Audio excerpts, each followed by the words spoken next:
Hello, all. Welcome to my channel Shashwat in USA. So, in today's video, I'm going to talk about whether you should chase your American dream or not. I'm going to talk about if you have an admit with you this year, should you defer it or not?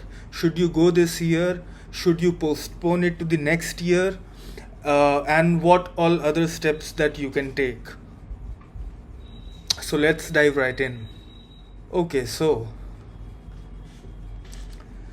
uh, first of all, I'll tell you if you have an admit this year, and due to the political unrest that is happening in the United States, due to the new regulations that are being formed, if you are thinking that I should defer my program, so is it right or is it wrong? तो देखिए, बात ये आती है कि right और wrong है, ये देखने के लिए हमें पहले कुछ बातें ध्यान में रखनी होंगी। तो देखिए, सबसे पहली चीज़ ये है कि अपॉर्चुनिटीज़ डोंट नॉक ट्वाइस, है ना।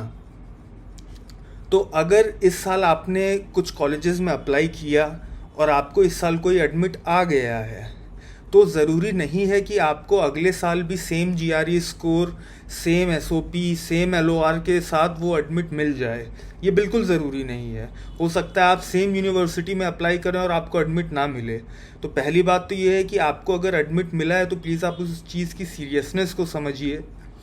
और अगर आप उस एडमिट को डिफ़र कर सकते हैं और आपका मन कर रहा है कि नहीं, अभी मैं नहीं जाऊं, अभी मैं देख लेता हूं, एक साल रुक कर कुछ फ़ायदा हो सकता है, तो आप प्लीज़ डिफ़र करवा लीजिए उसको। आप उसको एक साल के लिए शिफ्ट करवा लीजिए।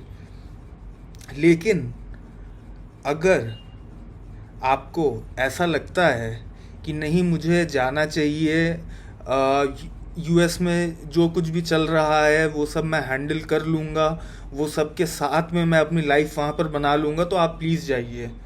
जो दूसरी बात मैं आपको बताना चाहता हूँ, पहली तो ये चीज़ थी कि अपॉर्चुनिटीज़ डोंट नॉक ट्वाइस। दूसरी बात ये है कि it could be verse in future में हो सकता है मार्केट और ज़्यादा ख़राब हो जाए। अगर अभी हायरिंग कम है तो हो सकता है फ्यूचर में और ज़्यादा हायरिंग कम हो जाए। तो फ्यूचर आपके कंट्रोल में नहीं है, मार्केट डायनेमिक्स आपके कंट्रोल में नहीं है, आप नहीं जानते कि फ्यूचर में क्या होने वाला है। तो द बेस्ट बेट इज़ कि आप वहाँ पर जाएं, आप वहाँ पर अपना काम करना शुरू करें और धीरे धीरे जैसे चैलेंजेस आए आप उनको टेक ऑन करें। जो तीसरी चीज़ मैं आपको बताना चाहता हूँ वो ये है कि do what your heart says. देखिए, मेरा लाइफ में एक ही फंडा रहा है कि आपका जो दिल कह रहा है ना, आप वो सुनो। अगर आपका दिल कह रहा है कि नहीं, मुझे यूएस जाना है, तो आप इसी साल जाओ। और अगर आपका दिल ये कह रहा है कि नहीं, मुझे नहीं जाना है इस साल, मुझे बाद में जाना है, तब फिर आप उसे डिफ़र करवाओ। और देखिए, मैं हमेशा ये बोलता हूँ कि the only true guiding light is your inner voice. जो आपकी अंदर की आवाज़ है, सिर्फ वहीं आपकी लाइफ की जो असली गाइडिंग लाइट है वो है। तो आप प्लीज़ उसको सुनिए। और मैं ये कहना चाहूँगा कि देखिए, कभी भी चैलेंजेस से भागना नहीं चाहिए। हम जब अपने कंफर्ट जोन से थोड़ा बाहर निकलते हैं, हम तभी कुछ अचीव कर पाते हैं। तो हो सकता है इंडिया में आपकी बहुत अच्छी लाइफ हो, है ना, आपके घर में जो है मे बी सर्वेंट्स हों, आपके घर में हाउस हेल्प हो, यहाँ पर आपके पेरेंट्स का सपोर्ट सिस्टम हो, यहाँ पर आपके बड़े भाई बहन उनका सपोर्ट सिस्टम हो सकता है इन सब वजह से आपका मन कहीं ना कहीं ना कर रहा हो वहाँ जाने का। हो सकता है आपको ऐसा लगे कि नहीं, वहाँ पर मुझे सब कुछ खुद से करना है, मैं अकेला रहूँगा। बट आप प्लीज़ मेरी बात मानिए कि जब आप अपने कंफर्ट जोन से बाहर निकलेंगे, आप तभी कुछ अचीव कर पाएंगे।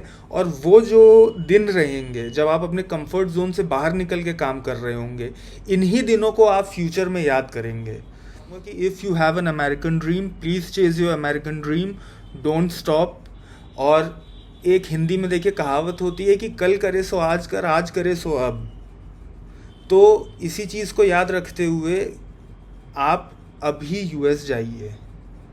Thank you for watching the video. Please like the video and please subscribe to my channel.